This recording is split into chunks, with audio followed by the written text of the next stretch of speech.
નમસ્કાર વિદ્યાર્થી મિત્રો, સરસ્વતી ગ્રુપ ઓફ એજ્યુકેશન દ્વારા ચાલતા આ ઈ લર્નિંગ પ્રોગ્રામમાં હું બ્રિજેશ સાકડેચા ફરી એકવાર આપ સૌનું હાર્દિક સ્વાગત કરું છું.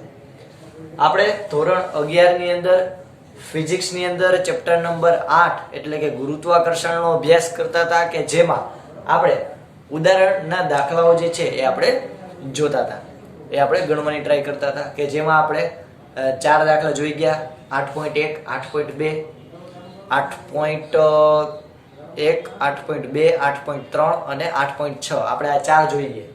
ચાલો હવે આપણે ઉદાહરણ નંબર 4 ઉપર આવીએ એટલે કે એક્ઝામ્પલ નંબર 4, એક્ઝામ્પલ નંબર 8.4. તો આપણને એમાં કીધેલું છે કે આકૃતિમાં દર્શાવ્યા મુજબ r ત્રિજ્યાના બે નિયમિત ઘનગોળાઓનું દળ m અને 4m છે. એટલે કે બે ગોળાઓ છે, એકનું દળ છે કેપિટલ M અને બીજાનું દળ 4m 4m આપેલું છે.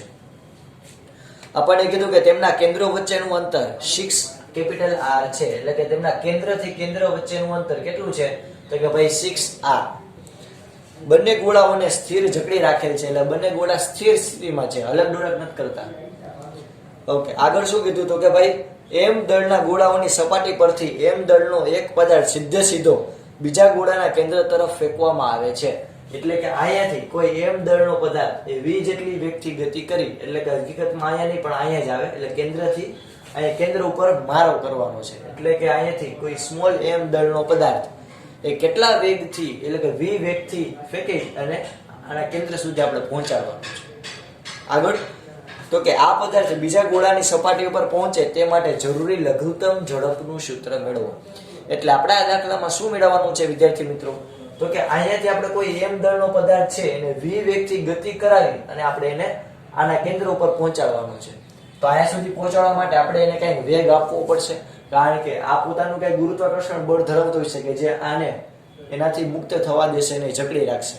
તો આપણે એને કંઈક એવી ઝડપ આપવી પડશે કે જેથી આ એટલી પૂરતી ઝડપ મેળવી અને આના ગુરુત્વાકર્ષણમાંથી મુક્ત થાય અને આના કેન્દ્ર ઉપર આવે. ચાલો આપણે એના માટે સ્ટાર્ટ કરીએ. તો સૌથી પહેલા ધારી લઈએ આપણે કે સ્મોલ m દળના પદાર્થ જે છે, સ્મોલ m દળના પદાર્થ પર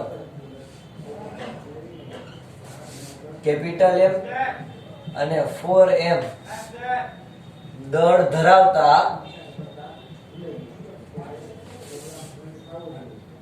ગોળાઓ તેના પર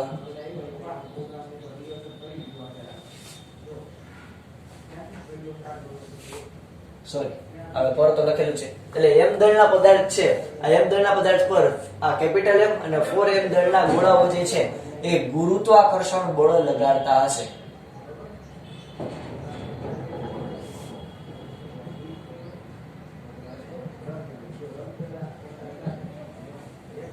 બરોબર. હવે તો કે ધારો કે કોઈ એક એવું એક બિંદુ છે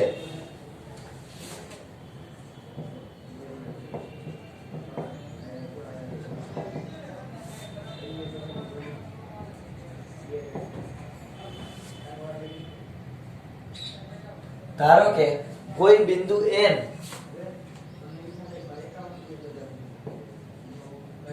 એવું છે કે જ્યાં પરિણામી ગુરુત્વાકર્ષણ બળ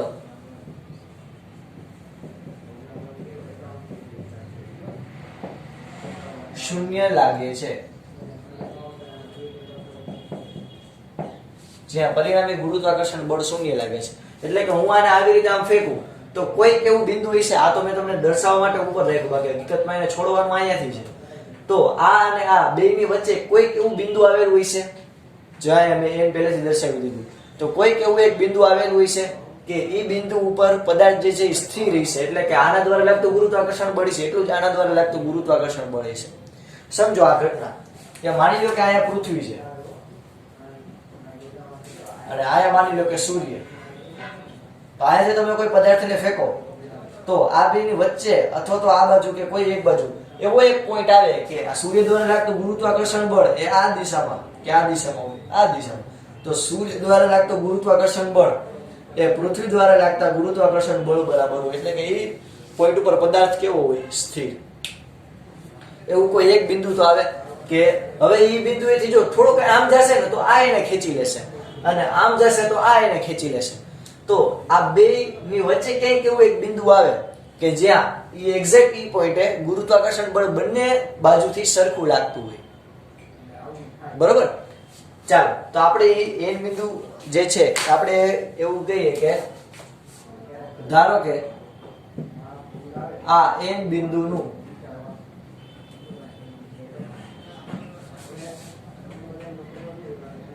એમ દળના ગોળાથી અંતર સ્મોલ r છે. એટલે કે આપણે એવું ધાર્યું કે ભાઈ આ જે એક બોલ છે એનું આયા સુધીનું અંતર એટલે કે એના કેન્દ્રથી આયા સુધીનું અંતર છે એ r છે. કેટલું? r. તો તમે મને કહો આપણે આટલું r ધાર્યું સ્મોલ r, તો આ કેટલું થાય આ ગોળા માટે? અહીંયાથી આના કેન્દ્ર સુધીનું કેટલું થાય? તો કે ભાઈ આટલું આખું જે છે એ 6r છે. એ 6r માંથી હું આટલું r બાદ કરી દઉં તો આ કેટલું વધશે? 6r - r. આવડી જાય? બરોબર? ચાલો હવે આના ઉપરથી આપણે બંને વચ્ચે લાગતો ગુરુત્વાકર્ષણ બળ છે એ આપણે શોધવાની ટ્રાય કરીએ. પહેલા આ જે પોઈન્ટ પડ્યા છે એને આપણે હાઈલાઈટ કરી દઈએ. ચાલો હવે એન બિંદુ પાસે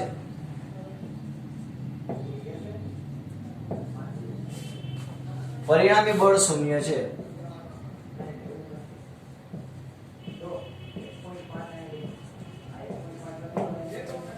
તો આપણે આ એન બિંદુમાં જે શું કરી શકીએ તો કે આપણે એવું લખી શકીએ એટલે કે g આ એમ બિંદુ માની લો કે આ પદાર્થ છે આયા ક્યાંક આવ્યો તો એક એવું બિંદુ હોય છે કે જ્યાંથી આના અને આના બે બાજુથી લાગતું ગુરુત્વાકર્ષણ બળ કેવું હોય છે? એક સરખું.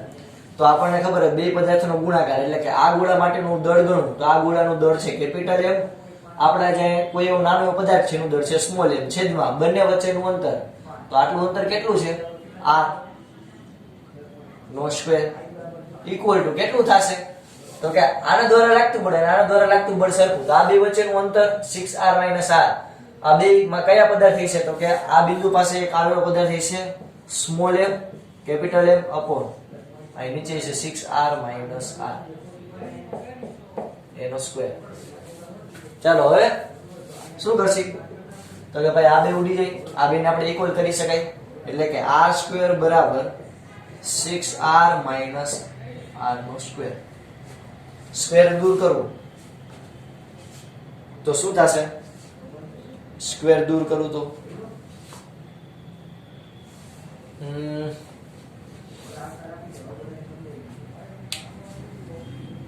એક જગ્યાએ ભૂલ છે. આયા 4m આવશે ને કારણ કે આ ગોળાનું દળ છે એ છે 4m એટલે 4gmm આવી રીતે થશે. તો આને હું આમ લઈ જાઉં અને આને હું આમ લઈ જાઉં એટલે શું થાય? 4r નો સ્ક્વેર 6r - r નો સ્ક્વેર. ચાલો હવે આના હું કાઉન્સ છોડું એટલે શું થશે તો કે +or -2r બરાબર 6r - r.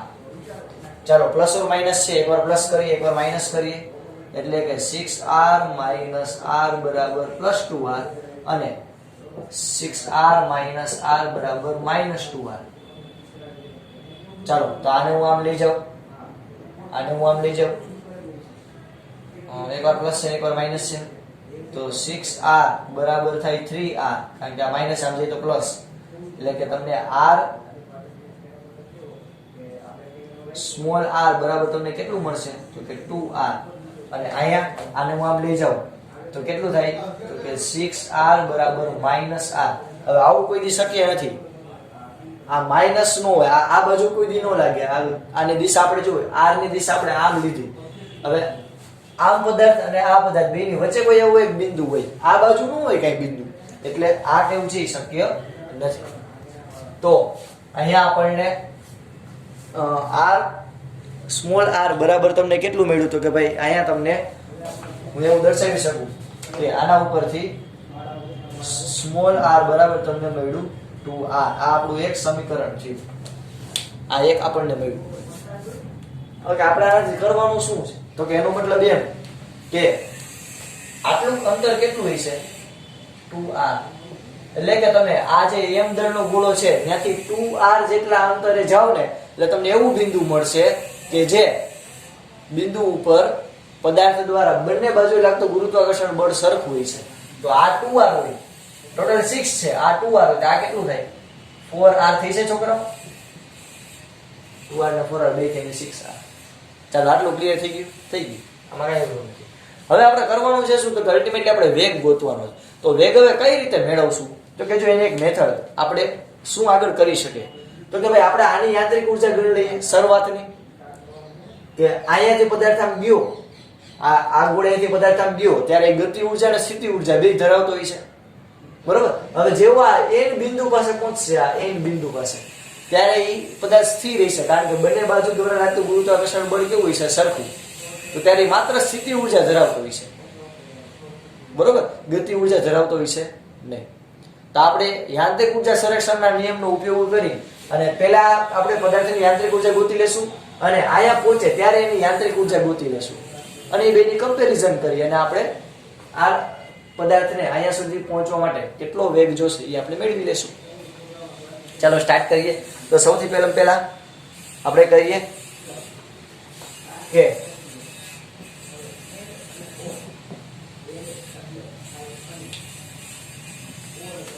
કેપિટલ M દળના પદાર્થની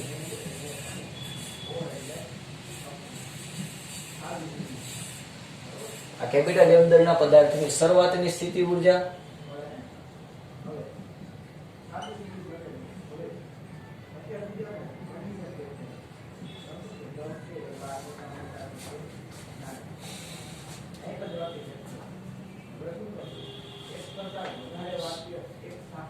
અને ગતિ ઉર્જા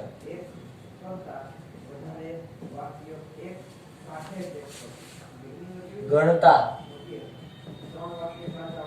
શરૂઆતની ગતિ ઉર્જા કેટલી છે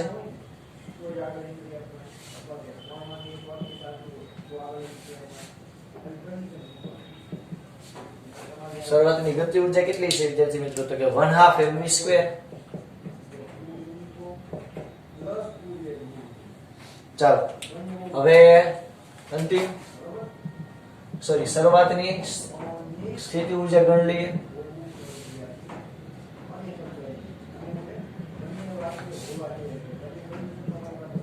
શરૂઆતની સ્થિતિ ઉર્જા કઈ રીતે ગણશું તો કે ભાઈ સમજો આ m દળનો ગોળો છે આ m દળનો ગોળો એ અહીંયા સ્થિર છે એનો મતલબ એમ કે એક તો સ્થિતિ ઉર્જા એ કઈ રીતે બે રીતે ધરાવતો હોય છે એક તો આ બાજુથી હશે અને બીજી આ બાજુથી આવશે જો આ બીજો ગોળો છે એના દ્વારા પણ સ્થિતિ ઉર્જા લાગતી હશે સમજો જો આ પદાર્થ જે છે આવી રીતે આપણે ગોળ આપ્યો ને કોઈ એક બિંદુ આપ્યું અહીંયાથી આપણે આને આમ મોકલવાનો v વેગથી બરોબર હવે અહીંયા કોઈ એક ગોળો છે આ બે વચ્ચેના કેન્દ્રથી કેન્દ્ર સુધીનું અંતર આપણને કેટલું આપ્યું તો કે 6r આટલું અંતર આપ્યું છે આ અને આનું પણ આટલું અંતર થાય આ આપણે એને અહીંયા સુધી મોકલવો છે આ m દળના પદાર્થને આપણે અહીંયા સુધી મોકલવો છે બરોબર આને હજી નીચે દર્શાવી દો એટલે તમને હજી વધારે ક્લિયર આવે કે આપણે આ m દળનો પદાર્થ છે v વેગથી આમ અહીંયા સુધી મોકલવો છે તો જ્યારે પદાર્થ અહીં સપાટી પર છે તેને બે સ્થિતિ ઉર્જા લાગતી છે એક તો આ ગોળાને કારણે આ પેલા ગોળાને કારણે લાગતી સ્થિતિ ઉર્જા કેટલી છે તો કે એના માટેની ત્રિજ્યા તમારે આટલી લેવાની કારણ કે આ પેલા ગોળાને કારણે લાગતી સ્થિતિ ઉર્જા કારણ કે આપણે પૃથ્વી ઉપર ઊભા હોય તો પૃથ્વીની ત્રિજ્યા ગણવી પડે પૃથ્વીના કેન્દ્ર ઉપરથી આપણને લાગતું બળ જ્યારે બીજો જે છે બીજું આવડા ગોળો છે એ પણ આના ઉપર બળ લગાડતો હોય છે આ ગોળો આના પર બળ લગાડતો હોય છે એટલે આની સ્થિતિ ઉર્જા તમે કેમ ગણશો તો કે એના માટે તમારે ત્રિજ્યા કેટલી લેવાની તો કે ટોટલ છે 6r એમાંથી આટલી જ બાદ કરો તો કેટલી થાય 6r - r એટલે 5r પણ આ કેવી રીતે આવ્યું તમને કહું ચાલો આ પેલા ક્લિયર થયું ચાલો હું પેલા અહીં લખું શરૂઆતની સ્થિતિ ઉર્જા અહીંયા કોઈ m દળનો પદાર્થ હશે એની શરૂઆતની સ્થિતિ ઉર્જા કેટલી હશે તો કે m દળના પદાર્થ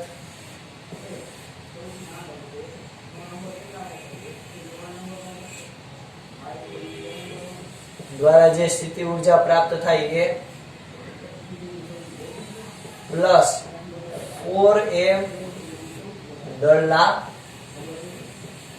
પદાર્થ દ્વારા જે સ્થિતિ ઊર્જા થાય એ બેનો સરવાળો. એટલે કે કેટલો આવશે તો કે માઈનસ જી, આ ખાલી m દળને જ આપણે કન્સિડર કરીએ તો શું આવશે તો કે small m capital M upon ત્રિજ્યા ત્યાં માઈનસ, કારણ કે સ્થિતિ ઊર્જા માઈનસ છે જી m. હવે આનું કેટલું છે દળ 4m છેદમાં 6r માઈનસ r. સાદુરૂપ આપીએ તો minus gm m upon r. આ કેટલું આવશે minus 4gm m upon 5r. આવી રીતે આવશે. ચાલો આ બધાને થઈ ગયું હોય તો હું પૂછી નાખું છું. આ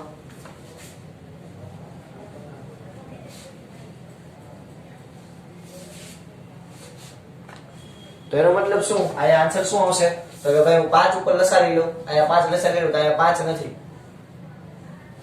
અને 5 વડે ગુણીએ એટલે 5gmm અપોન 5 વડે ગુણીએ 5 વડે ભાગ્યા અરે યાર, અને અહીંયા આવશે આડું લખાઈ ગયું, વરી બોર્ડ મને આવે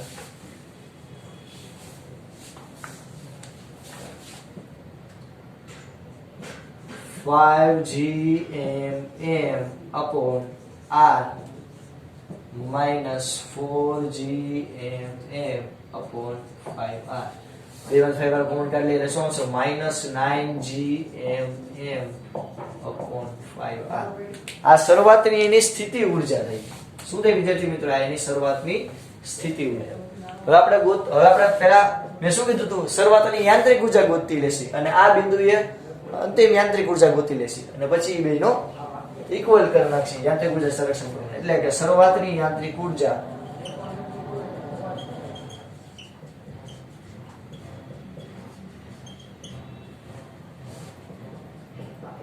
EI બરાબર કેટલું થાય તો કે KI plus UI, એટલે કે સ્થિતિ ઊર્જા અને ગતિ ઊર્જાનો સરવાળો. ચાલો કરીએ. એટલે કેટલું આવશે તો કે 1/2 mv square minus 9g small m capital M upon 5r.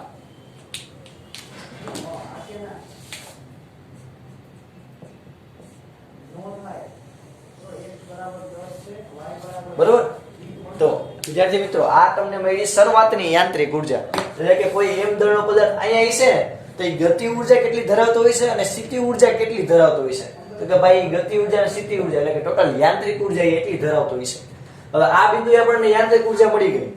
હવે આ એક બિંદુ પાસે યાંત્રિક ઊર્જા મેળવી લેશે, પછી યાંત્રિક ઊર્જા સંરક્ષણના નિયમ પ્રમાણે શરૂઆતની અને અંતિમ બે સરખી હોય, કમ્પેરિઝન કરી અને આપણે વેગ મેળવશે. ચાલો પહેલા ફટાફટ આટલું તમારા બુકની અંદર રંગબેરંગી પેનથી લખી લ્યો.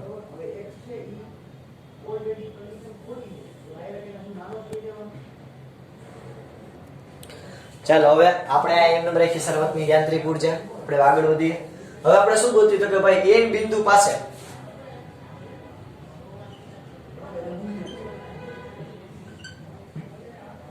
પદાર્થ કાઉન્સમાં m દળનો સ્મોલ m દળનો જે પદાર્થ હતો ને એ n બિંદુ પાસે પહોંચે તો n બિંદુ પાસે પદાર્થનો પ્રક્ષેપ વેગ, એટલે કે આમ પ્રક્ષેપ એટલે કે આમ ફેંકીએ છીએ ને, તમે સમતલમાં ગતિમાં ભણી ગયા તો પ્રક્ષેપ વેગ 0 થશે. 0 છે નહીં પણ આપણે થશે લખીએ, વધારે સારું થશે. તેથી n બિંદુએ પદાર્થની સ્થિતિ ઊર્જા, પદાર્થની યાંત્રિક ઊર્જા સોરી n બિંદુએ પદાર્થની યાંત્રિક ઊર્જા કેટલી છે તો કે એને હું કીધું E ઇનિશિયલ ને ફાઇનલ, EF એટલે ફાઇનલ. હાલો ફાઇનલ સ્થિતિ ઊર્જા કેટલી છે એની તો કે જોજો ધ્યાનથી. હવે આ બિંદુ આપણે સ્થિતિ ઊર્જા ગોતવાની છે. તો પહેલા તો આ બિંદુ પાસે કોઈ પદાર્થ આવી રીતે આમ સ્થિર છે એમ બિંદુ પાસે, તેના ઉપર આ અને આ બે બાજુ સરખા બળ લાગતા હશે, એટલે કે બે બાજુથી સરખી સ્થિતિ ઊર્જા પ્રાપ્ત થતી હશે. બરોબર, આપણે શું લખી શકીએ? Minus G small M capital M આ પદાર્થ માટે minus G small M capital M upon 2r minus G small M capital M 4m. આ 4m દળ ધરાવતો પદાર્થ અને અહીંયા સ્મોલ m દળનો પદાર્થ, એટલે કે અને એના છેદમાં આ બે વચ્ચેનું અંતર કેટલું છે? 4r. ચાલો આ એકવાર 4 અને આ એકવાર 4 જાય, હા જશે. તો શું વધશે? Minus G 4m capital M upon 2r minus G m upon r. તો આખામાંથી અડધું જાય તો કેટલું વધશે? તો કે ભાઈ અડધું minus G m upon 2r minus G m upon 2r. બરાબર, માઇનસ માઇનસ પ્લસ થશે ને, એટલે આ 1 અને અડધું, 1 અને આ અડધું, આખું 1 કહેવાય અને આ 1 ના છેદમાં 2 આગળ આવે એટલે અડધું, એટલે 1 અને અડધું દોઢ થાય, એટલે કે 3/2. આ તો આ થઈ ગઈ આપણી ઇનિશિયલ એફ, એટલે કે ફાઇનલ યાંત્રિક ઊર્જા.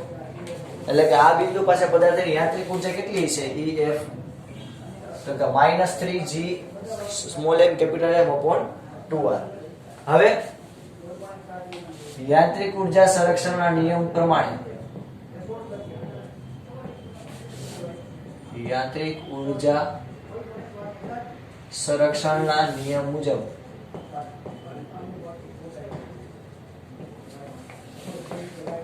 યાંત્રિક ઊર્જા સંરક્ષણના નિયમ મુજબ શું થાય? તો કે E initial equal to E final, એટલે કે શરૂઆતની યાંત્રિક ઊર્જા અને અંતિમ યાંત્રિક ઊર્જા બંને સરખી, બેને કમ્પેરીઝન કરીએ, બેને સરખાવીએ, એટલે કે 1/2 mv² minus 9g small m capital M upon 5r બરાબર અહીંયા કેટલું મળ્યું હતું? -3g small m capital M upon 2r. ચાલો આ માઈનસ છે બરાબર ઓલી બાજુ જાય તો પ્લસ, હવે શું થશે? નેક્સ્ટ સ્ટેપ 1/2 mv² બરાબર આમ જશે એટલે પ્લસ થશે, તો -3g small m capital M upon 2r plus 9g m upon 5r. Done? ચાલો ડન. 1/2 mv² બરાબર. ચાલો હવે આનું સાદુરૂપ આપો જોઈએ ફટાફટ, કઈ રીતે આવે કયો જોઈ વિડિયો પોઝ કરીને. ચાલો થઈ ગયું. 10 લસા લેવું જોઈએ, શું થાય છે? tan r આપણે લસા લઈ શું થાય? તો કે ભાઈ અહીંયા 5 અને 5 વડે ગુણવું પડે, કારણ કે અહીંયા tan r લસા લીધો અહીંયા 2 છે, 5 વડે ગુણીએ એટલે કેટલું થાય? તો કે -15 g small m capital M. અહીંયા તો કે ભાઈ 5 છે પણ 2 વડે ગુણવું પડે એટલે કે +18 g m. 15 માંથી 18 અને 15 પ્લસ માઇનસ માઇનસ એટલે કે આવશે 1/2 mv² બરાબર 3 મોટા પદની નિશાની g small m capital M upon 10r. એકવાર અહીંયાથી ને એકવાર અહીંયાથી એમ ઉડી ગયું. ચાલો આને નાને ઉડાડ દો એટલે 5r, એટલે કે થઈ ગયું v² બરાબર 3g capital M upon 5r. તો આપણને આ v² મેળવ્યું. હવે આપણે v મેળવવું હોય તો શું કરશી? તો કે ભાઈ આનું અંડરરૂટ કાઢી દો એટલે છાપું આવી જાય, એટલે કે અહીંયા શું જવાબ આવશે છેલ્લો? તો કે ભાઈ v એટલે અંડરરૂટ ની અંદર 3g m અપોન 5r. ચાલો આને આપણે રેડ માર્ક કરી દઈએ. તો આ થઈ આપણો ઝડપ, એટલે કે પદાર્થને આટલી ઝડપથી તમે અહીંયાથી ફેંકશો તો ડાયરેક્ટ આના કેન્દ્ર સુધી જશે. બરોબર? કે હજી એકવાર આપણે કેવી રીતે આ દાખલો કર્યો? તો કે સૌથી પહેલા આપણે અહીંયાની સ્થિતિ ઊર્જા ગોતી લીધી અને ગતિ ઊર્જા ગોતી લીધી, કારણ કે અહીંયા કોઈ પદાર્થ હશે તો એ ગતિ ઊર્જા અને સ્થિતિ ઊર્જા બે ધરાવતો હોય છે. પછી એટલે કે તો જ ગતિ ઊર્જા તમે આપો તો જ આમ જઈ ને. હવે કોઈ એક આપણે એવું બિંદુ લીધું કે જે બિંદુ જે છે એ આ બેની વચ્ચે આવેલું હોય છે, કે જ્યાં એક સરખું બળ લાગતું હોય. એ બિંદુ પાસે એનો વેગ કેવો હોય છે? 0. તો આ શરૂઆતની યાંત્રિક ઉર્જા ગોતી લીધી, અંતિમ યાંત્રિક ઉર્જા ગોતી લીધી, બેની કમ્પેરિઝન કરી નાખી અને આપણને વેગ મળી જાય. ચાલો ફટાફટ વિદ્યાર્થી મિત્રો આ તમારા બુકની અંદર લખી લો.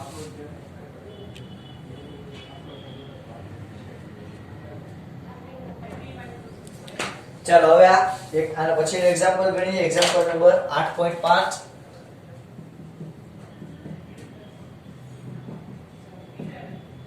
તો આ એક્ઝામ્પલ ની અંદર આપણને ભાઈ કીધું છે કે ભાઈ મંગળ છે તેના બે ઉપગ્રહ છે, ફોબોસ અને ડેમોસ.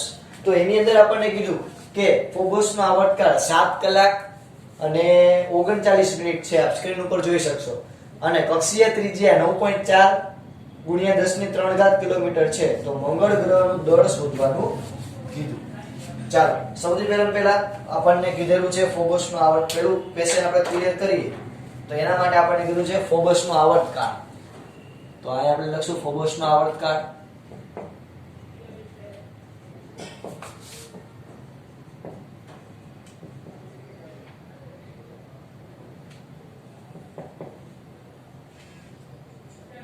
ચાલો ફોબોસનો આવર્તકાળ કેટલો છે? તો કે આપણને કીધું છે 7 કલાક અને 39 મિનિટ.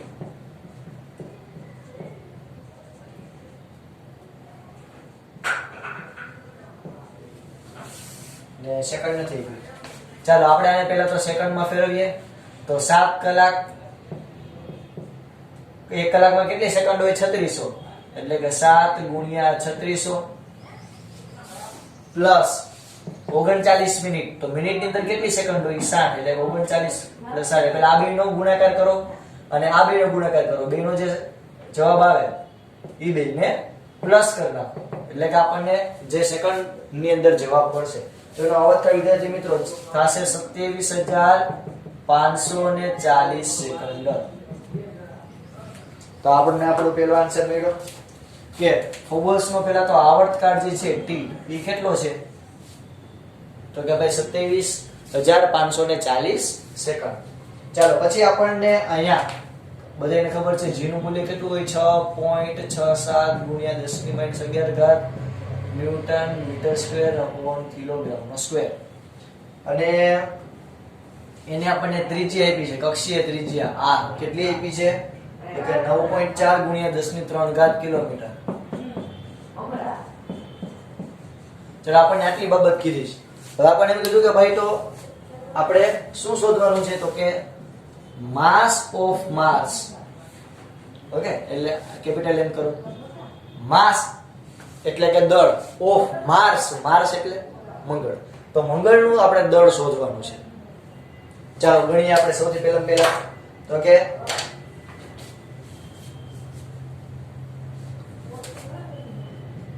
પહેલા ક્વેશ્ચન માટે તો કે મંગળના ઉપગ્રહ ફોબોસનો આવર્તકાળ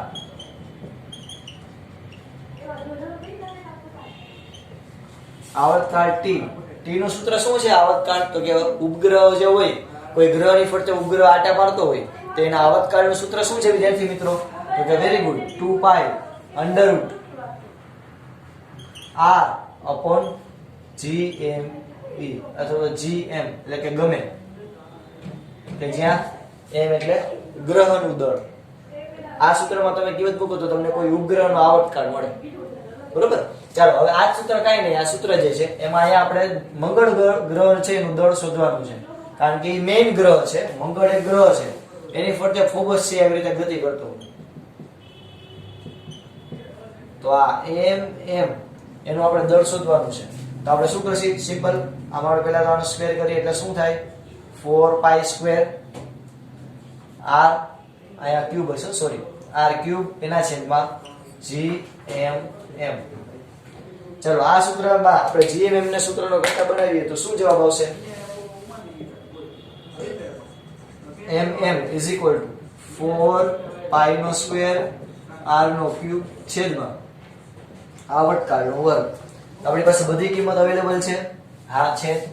તો આપણે અહીં ગણશું કે mm બરાબર 3.14 નો વર્ગ ગુણ્યા r નો ક્યુબ r કેટલા આપ્યા તો કે 9.4 ગુણ્યા 10 ની 6 ઘાત એનો ક્યુબ તમને તે સાહેબ 10 ની 6 ઘાત કાય 3 ઘાત પણ આ કિલોમીટરમાં એના મીટરમાં ફેરવો બરોબર ચાલો એના છેદમાં આવર્તકાળનો વર્ગ એટલે તો કે ભાઈ 27540 સેકન્ડ નો વર્ગ ચાલો ફટાફટ કરો જોઈએ શું જવાબ આવે છે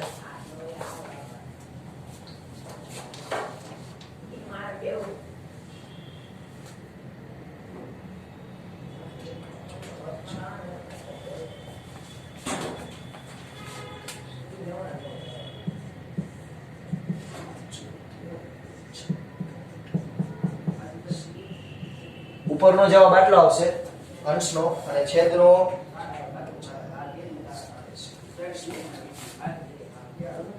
50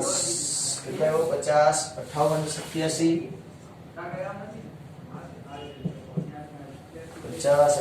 87 21 72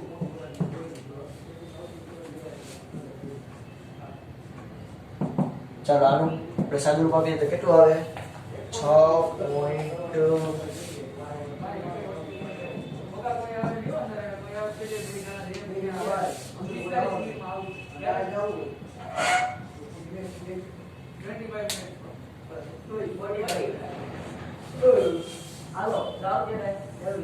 ચાલો ક્લિયર થયું તો અહીંયા આગળને આવી રીતે આવર્તકાળના સૂત્રની મદદથી મંગળ ગ્રહનું દળ મળશે મંગળ ગ્રહ ઉપર આપણે ત્રાજવા લઈને નહીં જાય કે ભાઈ કેટલું ગ્રહ છે કેટલું માપ છે માપવો જોઈએ કેટલું વજન છે કેટલું દળ છે પણ આપણને આવી રીતે આવર્તકાળના સૂત્રની મદદથી આપણે અંદાજિત માહિતી મેળવી શકીએ ફટાફટ પહેલા તો તમારા બુકની અંદર લખી લ્યો છોકરાઓ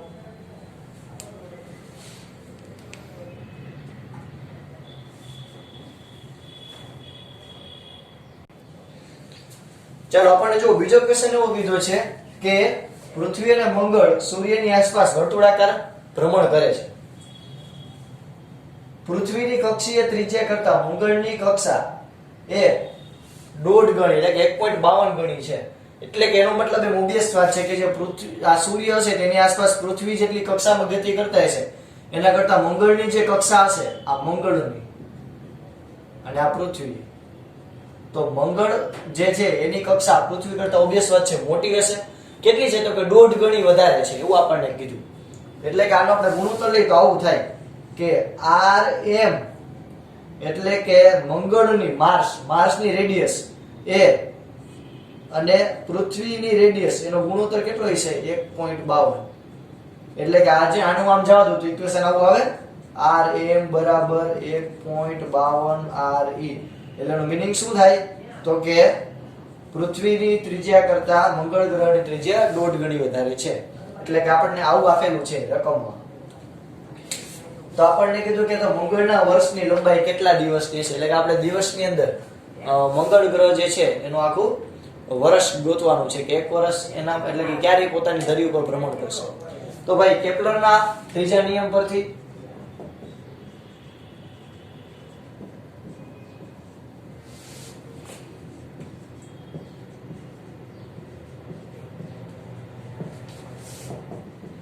કેપ્લરનો ત્રીજો નિયમ શું છે તો કે t² ચલે છે r નો ક્યુબ એટલે કે આવર્તકાળનો વર્ગ એ તેના અર્ધદીર્ઘ અક્ષના ઘનના સમપ્રમાણમાં હોય તો આપણે મંગળ ગ્રહ માટે આમ લખી શકીએ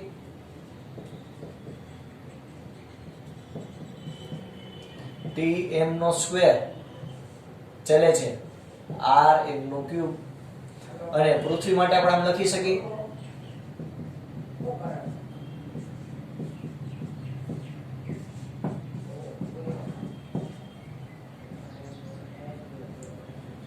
t નો સ્ક્વેર ઇઝ ઇક્વલ ચલે છે r e નો ક્યુબ ચાલો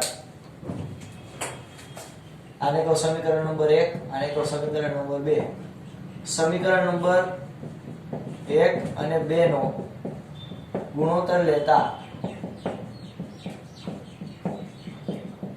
1 અને 2 નો ગુણોત્તર લઉં તો જો શું થશે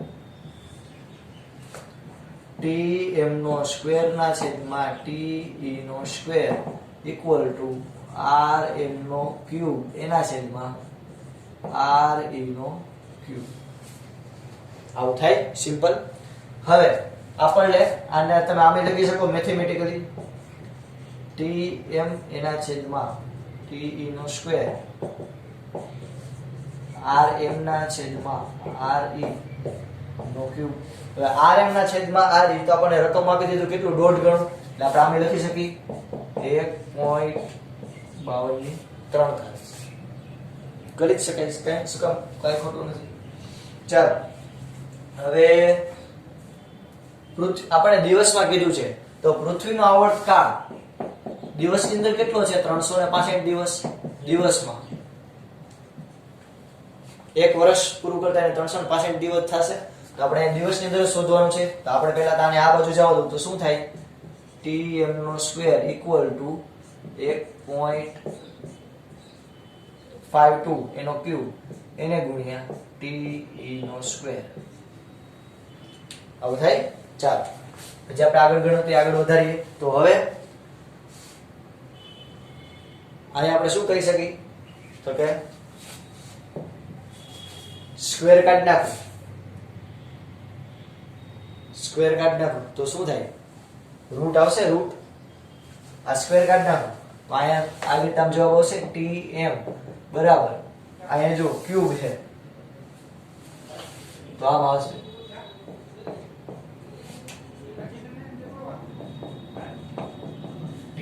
આ રીતે પણ તમે કરી શકો. બીજી રીતે એમ પણ થાય કે આનો પહેલા ક્યુબ કરી નાખો કેલ્ક્યુલેટર થી, આનો સ્ક્વેર કરી નાખો 365 ગુણ્યા 365 બધાયનો ગુણાકાર કરો અને એનું પછી વર્ગમૂળ કાઢો એમાંય થાય. બીજી રીત આમ આપે કે આવી રીતે છે 1.52 એની 3/2 ઘાત. તો આપણે જવાબ આવી રીતે આવશે કે 1.52 ની 3/2 ઘાત એટલે કઈ રીતે તમે મેળવશો? તો જો લોજિક લગાડો. 3/2 એટલે દોઢ થાય. દોઢ એટલે દોઢ ઘાત. કોઈની દોઢ ઘાત ક્યારે હોય? એમ કહું 5 ની દોઢ ઘાત. તો 5 ની દોઢ ઘાત કઈ રીતે તમને મળશે? તો કે 5 પ્લસ આવી રીતે હોય તો આનું 5 ની દોઢ ઘાત કહી શકું. તો 5 રેસ ટુ 1/2 એટલે √2 થયું. એટલે જ્યારે કોઈ પણ ઘાત હોય એની સાથે વર્ગમૂળની અંદર સંખ્યા હોય એટલી જ સંખ્યાનો સરવાળો થતો હોય તો આવી અપૂર્ણાંકમાં ઘાત હોય. એટલે કે તમે આને શું લખી શકો? તો કે તમે આને આમે લખી શકો એની 1 ઘાત પ્લસ